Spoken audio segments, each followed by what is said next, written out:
नमस्कार साथियों। तो आज है 1 मार्च 2026। दोस्तों, कल सोमवार से फिर से बाजार ओपन होने जा रहा है और बाकी सुबह से जो खबर काफी ज्यादा चर्चे में रहा वो तो आपने सुना ही होगा। टीवी मीडिया पे, सोशल मीडिया पे, अलग अलग जगह में, सब सब जगह वो चर्चा हो रहा है। तो उस पर हम बाद में बात करेंगे। सबसे पहले चलिए मार्केट से रिलेटेड ऐसे इंपॉर्टेंट की फैक्टर जो कि कल 2 मार्च को यानी सोमवार को बाजार को प्रभावित कर सकता है, उस बारे में चर्चा करेंगे। वैसे दोस्तों, आपको क्या लगता है, मतलब जिस टाइप की स्थिति है आज पूरे दुनिया पे या भारत पे, तो कैसा बाजार हो सकता है? जो भी आपका ओपिनियन प्लीज शेयर कीजिए। मतलब क्या आपको ये लगता है कि नहीं, अभी जो इंसिडेंट हुआ है रिसेंटली उसके कारण निफ्टी 50 25,500 की तरफ मूव करेगा, या आपको ये लगता है कि नहीं, अभी जो इंसिडेंट हुआ है 25,000 की लेवल तो भाई कल एकदम चूर चूर हो जाएगा, या आपको ये लगता है कि इस बीच में कंसोलिडेट कर सकता है, मतलब काफी वोलेटाइल बाजार कल हो सकता है? तो जो भी आपको ओपिनियन है शेयर कीजिए। तब तक मैं आपको कुछ इंपॉर्टेंट फैक्टर्स दिखाता हूं। आइए सबसे पहले इकोनॉमिक टाइम की वेबसाइट में आइए देख लेते हैं कि कौन कौन सी की फैक्टर मेंशन किया है। सबसे पहला की फैक्टर मेंशन किया है जो आज सुबह से सबसे ज्यादा, आज सुबह से बोलना भी गलत होगा एक्चुअली, पिछले 3-4 दिनों से, और आज सुबह जो इंसिडेंट हुआ है, मतलब जो एक्चुअली बाहर आया खबर, उस वजह से तो और ज्यादा ये चर्चे की विषय बन गया। इस पर हम बाद में बात करेंगे। चलिए देख लेते हैं कि सेकंड की फैक्टर क्या है। अच्छा, सेकेंड की फैक्टर मेंशन किया है कि यूएस मार्केट। तो ये भी फैक्ट है कि लास्ट नाइट, मतलब फ्राइडे नाइट को, यूएस मार्केट भी थोड़ा बहुत वीकनेस के साथ क्लोजिंग दिया, चाहे डॉ जोन्स की बात करें, नैस्डैक की बात करें। बट हाँ, शुक्रवार क्या हुआ था, देखिए इंडियन मार्केट में गिरावट तो हुआ था, बट शाम के 4 बजे पे जैसे ही भारत की क्वार्टर 3 की जीडीपी डेटा आउट हुआ, तो जिस वजह से रात में जो यूएस मार्केट गिरा था ना, उसका उतना ज्यादा इंपैक्ट हमें गिफ्ट निफ्टी या एक्सिस निफ्टी के फ्यूचर में देखने को नहीं मिला था। याद है कल आपको मैं शेयर किया था कितना, 195 पॉइंट के आसपास एक्सिस निफ्टी ऊपर आके क्लोजिंग दिया था। ओके। अच्छा, क्रूड ऑयल की प्राइस कल काफी ज्यादा फ्लक्चुएट कर सकता है। अब देखिए, इमीडिएटली ये बोलना गलत होगा कि 5% 10% ऊपर खुलेगा, क्योंकि मैं देखता हूं कि अक्सर ना लोग पहले से ही एकदम अंधाधुंध प्रेडिक्ट कर देते हैं। वो बहुत गलत बात है, क्योंकि आज की डेट में जो स्थिति है, जो कंडीशन है पूरे दुनिया भर की जियोपॉलिटिक्स की, वो टोटली अनप्रेडिक्टेबल है। ठीक है, हो सकता है कि कुछ बाद में, मतलब आज रात में या कल सुबह सुबह ऐसा खबर आ जाए कि क्रूड ऑयल बढ़े ही ना। हाँ, बढ़ने का मोस्टली चांस है। आप कहेंगे कितना चांस है? अराउंड 60 to 70% चांस है कि कल क्रूड ऑयल की प्राइस 4 to 5% ऊपर ओपन हो सकता है। इवन कल मतलब फ्राइडे नाइट को भी हमने देखा था अराउंड 3-3.5% ऊपर ही क्लोज हुआ था। ठीक है, और ऑयल से रिलेटेड जितने भी शेयर है या कंपनीज है, उसमें तो डायरेक्टली यहाँ पे इम्पैक्ट पड़ेगा। अच्छा, एक और बहुत वाइटल फैक्टर ये है कि भाई एफआईएस और डीआईस की जो एक्टिविटीज है, लास्ट वीक में भले ही एफआईएस ने खूब बेचा है, और खास करके फ्राइडे के दिन एक ही दिन पे 7,536 करोड़ बेच के निकल गया, और दूसरी तरफ डीआईएस ने तो खूब खरीदा है, उठाया है ना। पर उसके साथ साथ ओवरऑल अगर हम बात करें फेब्रुवरी की महीने की, मतलब टोटल फेब्रुवरी के महीने, भाई पिछले लगभग जो सुनने को आ रहा है कि 14 से 15 महीने की सबसे अच्छा फ्लो हमें देखने को मिला। 22,615 करोड़ एफआईएस ने टोटल खरीदा है। मतलब लास्ट वीक हो सकता है कि थोड़ा बहुत आउटफ्लो हमें दिखाई दिया है। वेरियस रीजन हो सकते हैं, जियोपॉलिटिकल इश्यूज, मार्केट वीकनेस, उस वजह से एफआईएस द्वारा सेल ऑफ, या एआई जो इश्यूज है। ठीक है, बट ओवरऑल बात करें एफआईएस की एक अच्छा फ्लो हमें देखने को मिला आपके काफी महीनों बाद, फेब्रुवरी महीनों पे। ठीक है। अच्छा, एआई से रिलेटेड अभी हम बात कर ही रहा था एक दो शब्द। तो एआई एक थ्रेट है, बट हाँ, उसके साथ साथ दोस्तों आपको मैं जो कल शाम वाली जो न्यूज में अपडेट दिया था डोनाल्ड ट्रंप की तरफ से, ये जो एंट्रोपिक है मेन जो एआई थ्रेट, मतलब कि जो रिसेंटली जो मार्केट में या आईटी सेक्टर में गिरावट हुआ था, वो किस वजह से हुआ था? एआई तो है, एआई तो आज की बात नहीं, वो तो पिछले 3-4 साल से ही सुनने को आ रहा है कि एआई आएगा, जॉब रिप्लेसमेंट होगा, कंपनी को रिप्लेस कर देगा। बट रिसेंटली जो वो एंट्रोपिक की वजह से है ना, और डोनाल्ड ट्रंप ने सीधा सीधा ऑर्डर दे दिया है। एक मिनट में आपको थोड़ा दिखा दो तो आपको बेटर समझ आएगा। ये वाली वीडियो में, ये देखिए, ये वाली वीडियो में मैं आपको जो अपडेट दिया था कि ट्रंप का एक नंबर फैसला, यहाँ पे ट्रंप ने सीधा सीधा एंट्रोपिक को मतलब एंट्रोपिक की यूज ना करने की डिसीजन दिया है, और उसके साथ साथ उसके ऊपर पेनल्टी भी इम्पोज किया है। ठीक है, तो ये कहीं ना कहीं आईटी सेक्टर की जो सेंटिमेंट है उसको अगेन बूस्ट अप कर सकता है। बट स्टिल मैं कहूंगा मार्केट की सेंटिमेंट की आगे कुछ भी नहीं है। अगर मार्केट की सेंटिमेंट जरा सा भी ठीक ठाक भी रहा, तो आई थिंक आईटी सेक्टर बहुत अच्छे से रिकवर करेगा। अच्छा, कुछ सेक्टर्स इंपॉर्टेंट है कल के लिए बिकॉज ऑफ जियोपॉलिटिकल इश्यूज। तो यहाँ पे कुछ सेक्टर की नाम मेंशन किया, वही ऑयल से रिलेटेड सेक्टर। तो ये तो होगा, इसमें कोई डाउट करने वाली बात नहीं है। जितने भी ऑयल कंपनीज है या oil refinery company including Reliance industry, BPCL, HPCL, IOC, ONGC, सब के ऊपर कहीं ना कहीं इम्पैक्ट पड़ेगा। अच्छा, फिर देखिए रूपी versus dollar. I don't think कि देखिए जियोपॉलिटिकल जो इम्पैक्ट है, मतलब रिसेंटली जो इंसिडेंट हो रहा है उसमें रूपी वर्सेस मतलब रूपी एंड डॉलर में कोई बहुत बड़ा ऊपर नीच नहीं होगा, थोड़ा बहुत आगे पीछे हो सकता है, वो देखा जाएगा जो भी होगा। अच्छा, कुछ आईपीओ बाजार में लिस्ट होगा, फटाफट आप वीडियो को पॉज करके नोट कर लीजिए, और कुछ आईपीओ मार्केट में ओपन भी होगा, ठीक है। तो ये कुछ पॉसिबली की फैक्टर मार्केट को इम्पैक्ट कर सकता है। अच्छा, उसके साथ साथ दोस्तों याद रखना, कल मतलब 3 तारीख को, नहीं सॉरी, कल 2 तारीख है ना, आज 1 तारीख, हाँ कल 2 तारीख है, 3 तारीख तो मार्केट क्लोज है। भारत की आपके मैन्युफैक्चरिंग पीएमआई रेट आउट होगा, और कब आउट होगा एक बार मैं आपको एग्जैक्टली बता देता हूँ। हाँ, कल 2 तारीख को, सही कहा, 2 तारीख को आउट होगा फरवरी महीने की मैन्युफैक्चरिंग पीएमआई। तो इस बार जो फोरकास्ट आया है 57.5 की, मतलब जो लास्ट टाइम आया था आपके जनवरी पे, उससे बेटर हो सकता है। ये आउट होगा कल एग्जैक्टली सुबह 10:30 बजे पे, ठीक है। तो आते ही मैं आपको इन्फॉर्म कर दूंगा, मिस मत करना। और उसके साथ साथ सर्विस पीएमआई डेटा भी आउट होगा, बट कल नहीं, होली के नेक्स्ट डे आई थिंक की, हाँ 4 तारीख, होली 3 तारीख, तो सर्विस पीएमआई डेटा आउट होगा 4 तारीख, सेम टू सेम सुबह के 10:30 बजे। 4 तारीख मतलब कौन सी बार, बुधवार है ना। तो इस बार जो फोरकास्ट आया है 58.4, और पिछले महीनों पे था 58.5, तो मतलब काइंड ऑफ फ्लैट रह सकता है। सर्विस पीएमआई जो है थोड़ा बहुत फ्लैट रह सकता है, ठीक है। तो ये दोनों डेटा मैं आपको आते ही इन्फॉर्म कर दूंगा। इवन देखिए सिर्फ यहाँ पे भारत की नहीं, दुनिया भर की बहुत सारे देश है, यूएस वगैरह, चाइना वगैरह, सबका ही आपके फरवरी महीने की manufacturing and service payment out होगा, ठीक है।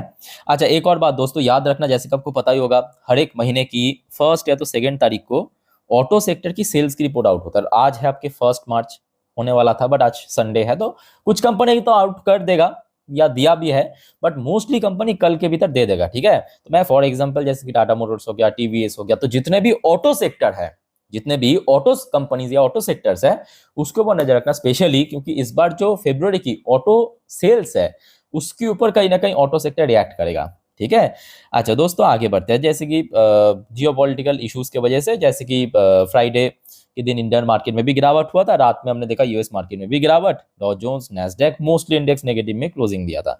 अच्छा, इसके अलावा क्रूड ऑयल की बात जो आपको मैं अभी अभी कह रहा था, देखिए क्रूड ऑयल में एग्जैक्टली कितना परसेंट ऊपर होगा, मतलब कितना गैप अप होगा, क्योंकि देखिए यहाँ पे मेन इशू है मिडिल ईस्ट या जो गल्फ नेशन है ना, तो जिस वजह से ऑयल तो फ्लक्चुएट करेगा ही, अब कितना परसेंट ऊपर नीच करेगा वो डिपेंड करेगा कि कल सुबह, मतलब कल मंडे सुबह बाजार ओपन होने के पहले की जो स्थिति है उसके बेस पे, बट रफली आप कह सकते हो कि अराउंड 4 से 5% गैप अप दे सकता है, हो सकता है, ठीक है।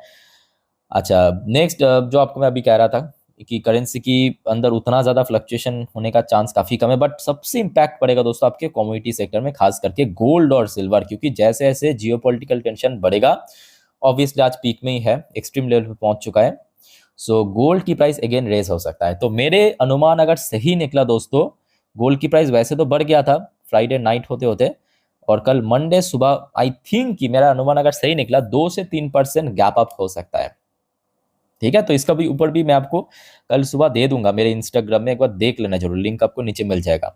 अच्छा, सिल्वर की प्राइस भी हमने देखा था फ्राइडे नाइट को लगभग 6.5% ऊपर क्लोजिंग दिया था, और मेरा अनुमान अगर सही निकला, सोमवार सुबह मतलब कल सुबह सिल्वर अराउंड $98 पर आउंस के आसपास ओपन हो सकता है, पॉसिबिलिटी है, अराउंड आप कह सकते हो 4-5% ऊपर ओपन होने का ही मोस्टली चांस है, ठीक है। तो ये दोस्तों कुछ इंपॉर्टेंट की फैक्टर बाजार को प्रभावित करेगा कल या अगले हफ्ते। आइए अब कुछ इंपॉर्टेंट जियोपॉलिटिकल अपडेट आपके साथ में शेयर करता हूं, बट सबसे पहले दोस्तों आप सभी को रिक्वेस्ट करूंगा, अगर आपको वीडियो अभी तक अच्छा लगा, इन्फॉर्मेटिव लगा, प्लीज वीडियो को लाइक करना, और प्लीज दोस्तों इस चैनल को फटाफट सब्सक्राइब कर लीजिए। देखिए आप जब सब्सक्राइब करते हो मुझे भी काफी मोटिवेशन मिलता है इस प्रकार की जानकारी आप तक पहुंचाने के लिए, एकदम लेटेस्ट अपडेट देने के लिए। और दोस्तों याद रखना, आज रात की जो 10:30 की वीडियो आएगी इस चैनल पे, उसको मिस मत करना, जिस पर हम नेक्स्ट डे मार्केट प्रेडिक्शन, मतलब कल सोमवार बाजार किस तरफ जा सकता है, Nifty, bank Nifty, resistance, support कहां पे है, कौन सी लेवल पे है, या आज पूरे दिन की जितने भी मार्केट से रिलेटेड अपडेट है सब इकट्ठा करके दे दूंगा रात की 10:30 की वीडियो में, मिस मत करना वो वीडियो, ठीक है। और काइंडली चैनल को फटाफट अभी सब्सक्राइब कर लीजिए। अच्छा अब आ जाइए जो आज सुबह से ही सबसे ज़्यादा चर्चित विषय रहा।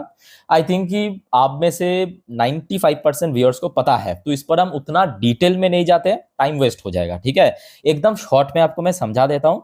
यहाँ पे जो न्यूज़ आया है आज सुबह सुबह अराउंड कह सकते हो कि 7-8 बजे के आसपास हमारे यहाँ पे, Iran confirm supreme leader Khamenei death, declare 40 days of mourning, मतलब जो शोक होता है ना, शोक रखते हैं, तेहरान वॉज रिवेंज। देखिए, ये आपको शॉकिंग लग सकता है, बट ये होने वाला था, ये होने वाला था। ये जो जेनेवा पे यूएस और ईरान के बीच जो मीटिंग अनसॉल्व रहा, उसके बाद ही पता चल गया था, और सिर्फ इस वजह से रुका था। आप माने या ना माने, कुछ दिन पहले मोदी जी इसराइल की विजिट में थे, ठीक है। तो जैसे ही मोदी जी की विजिट खत्म हुआ, वापिस आए भारत की धरती पे, तुरंत देखिए हमला हुआ, और ये होने वाला था, सिंपल बात है, ठीक है। इसमें कोई चौंकने वाली बात नहीं है। तो यहाँ पे जो मेन आर्टिकल है, थोड़ा मैं आपको पढ़ के सुनाता हूँ, शॉर्ट में एकदम समझा देता हूँ।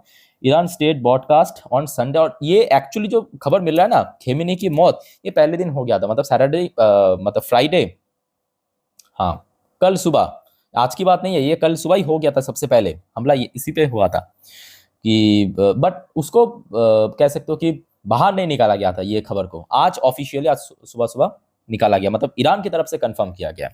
तो confirm the death of supreme leader Ayatollah Ali Khamenei in an early morning announcement. ये आज सुबह की खबर है, बट जो एक्चुअल सुनने को आ रहा है कि सैटरडे सुबह ही हो गया था ये, ठीक है। बट कोई कंफर्मेशन नहीं आ रहा था आपके ईरान की तरफ से। The presenter on state television declared at around 5 AM, मतलब लोकल टाइम, वहाँ पे ईरान के लोकल जीएसटी के अनुसार अराउंड 1:30 बजे, दैट खेमेनी हैड डाइड।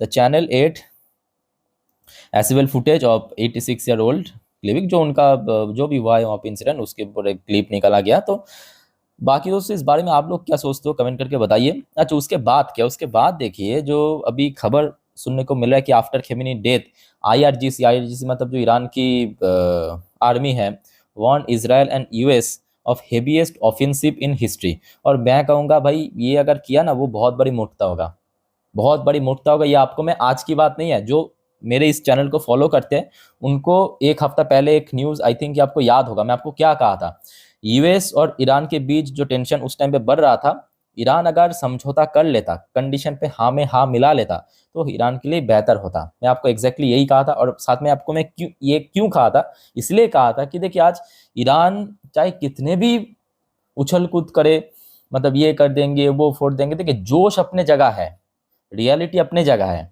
सच्चाई ये है कि, ये मैं नहीं कह रहा हूँ, बड़े बड़े एक्सपर्ट कह रहा है, इसराइल की जो मोसाद है ना, इसराइल की जो मोसाद के लोग, वो ईरान की आर्मी में घुसा हुआ है, अदरवाइज ये ऑपरेशन हो ही नहीं सकता, पॉसिबल ही नहीं था। और टेक्नोलॉजी मुद्दे पे तो कोई कंपैरिजन ही नहीं है ना। तो जोश अपने जगह है, रियलिटी अपने जगह है, और ये होने वाला था। अब ईरान की आर्मी यहाँ पे कुछ भी कहे, कुछ भी करे, सुनने को आ रहा है कि अभी गल्फ में जो सऊदी, दुबई वबाई, ये सब जगह पे जो यूएस की बेस है, वहाँ पे हमला, कोई फायदा नहीं है। जो काम करना था वो करके निकल गया, और ये होने वाला था। क्योंकि देखिए, आप अगर हिस्ट्री उठा के देखेंगे, चाहे इसके पहले कोई भी, मैं आपको बीच बीच में कभी कभी आपने सुना होगा, मैं बार बार क्यों कहता हूँ कि ये जो डॉलर है, ये सारे खेल हो रहे डॉलर के मतलब पॉइंट से, डॉलर को प्रोटेक्ट करने के लिए, डॉलर डोमिनेंस कम ना हो जाए उसको प्रोटेक्ट करने के लिए। इसके पहले गद्दाफी, सद्दाम हुसैन, जितने भी बार डॉलर को चैलेंज किया था, सबका नतीजा यही निकला। और आज खेमेनी की सेम 2024-25 में खेमेनी ऑलरेडी कह चुका था कि भाई, हम तो तेल जो है, क्योंकि ईरान बहुत बड़ी एक्सपोर्टर है तेल की, लोकल करेंसी में बेचेंगे। अब कैसे बेचेगा, डॉलर डोमिनेंट खत्म हो जाएगा ना, बस हो गया हमला। और भी बहुत सारे फैक्टर है, न्यूक्लियर प्रोग्राम, बैलिस्टिक प्रोग्राम, वो तो सेकेंडरी है, बट मेन है डॉलर, याद रखना। अच्छा, उसके बाद आ जाइए जो हमारे मतलब भारत के लिए सबसे कंसर्निंग वाली बात, जो आपको मैं कल रात में भी कहा था, स्टेट ऑफ हरमुज, ईरान के ठीक बगल में एक पतली सी जगह है, वहां पे दुनिया की, पूरे दुनिया की 20% ऑयल ट्रेड उसी पतली सी जगह से होता है। अब प्रॉब्लम यहाँ पे है कि ईरान अगर रिटेलिएट किया वहां पे गल्फ नेशन में, और क्या उस क्रिएट हुआ, तो कहीं ना कहीं वो स्टेट ऑफ हरमुज बंद हो जाएगा, भारत की जो ऑयल सप्लाई डिस्टर्ब हो सकता है। उसके साथ साथ ये देखिए, नेक्स्ट जो न्यूज आ रहा है, Middle East tension raise supply chain, obviously बात है, logistic cost concern for the India, यहाँ पे थोड़ा सा बहुत इम्पैक्ट तो पड़ेगा ही इस व्यू से। अच्छा, डोनाल्ड ट्रंप की जो सबसे पहला स्टेटमेंट आया है after this incident, Donald Trump का कहना क्या है, मैं आपको एग्जैक्टली थोड़ा पढ़ के सुनाता हूँ, ध्यान से सुनिएगा मेरे बात को तो आपको पूरा समझ आएगा। देखिए डोनाल्ड ट्रंप, ये देखिए मेरा अपना ओपिनियन है, आपका ओपिनियन कुछ डिफरेंट हो सकता है, जो भी आपका ओपिनियन शेयर कीजिए। पहले मैं आपको पढ़ के सुनाता हूँ डोनाल्ड ट्रंप की यहाँ पे जो पहला स्टेटमेंट आया है। तो डोनाल्ड ट्रंप का कहना यह है, Khamenei one of the most evil people in history is dead, this is not only justice for the people of Iran. और ये फैक्ट है। मैं ये जो इंसिडेंट हुआ है खेमेनी की मौत के बाद, मैं वीडियो वीडियो आप लोगों ने भी आई थिंक देखा होगा, ईरान की जो महिला है, ईरान की जो लोग है, कितना सेलिब्रेट कर रहा है, वहाँ पे खुशियां मना रहा है, फायर क्रैकर्स बर्न कर रहा है। तो ये तो एक बात पक्की है कि कहीं ना कहीं देखा जाए, ये जो खेमेनी है, ये बंदा देखिए एग्जैक्टली क्या था, कैसा था, ये तो किसी को पता नहीं है क्योंकि हम वहां का नहीं है। बट ये तो पक्का है कि बंदा सही तो नहीं था, अदरवाइज लोग उतना मतलब सेलिब्रेट नहीं करेगा एटलीस्ट। इस बारे में दोस्तों आप लोग क्या सोचते हो, कमेंट करके बताइएगा। अच्छा, उसके बाद इन्होंने कहा कि but of all great American and those people from many countries throughout the world that have been killed or mutilated by Khamenei and his gang of bloody thirsty thug।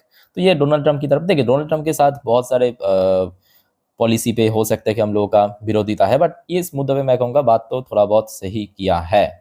बाकी देखिए अपना अपना ओपिनियन अपने अपने जगह डिफरेंट भी हो सकता है। आप ठीक है, क्या क्या लगता है कमेंट करके बताइए। बट कुल मिला के देखिए माहौल मैं कहूँगा काफ़ी टेंस तो है, टेंशन में भरा हुआ था है, हर एक घंटे इंपॉर्टेंट है, बस अपडेट अब लेते रहिए, टाइम टू टाइम मैं आपको जानकारी दे दूंगा। आशा रखता हूं कि अगर देखिए निफ्टी 50 25,000 की लेवल को सक्सेसफुली होल्ड कर गया तो मे बी एक बाउंस बैक होने का चांस है। अगर 25,000 की लेवल ब्रेक हो गया, मतलब ब्रेक करके नीचे पहुंच गया, तो मे बी और भी स्ट्रगल बढ़ सकता है। ठीक है, तो इस बारे में आज रात की 10:30 की वीडियो में पूरा डिटेल में चर्चा करेंगे, देखते जाइए। और इस वीडियो को वाइंड अप करता हूँ, मिलते हैं नेक्स्ट वीडियो में, टेक केयर, बाय बाय, जय हिंद।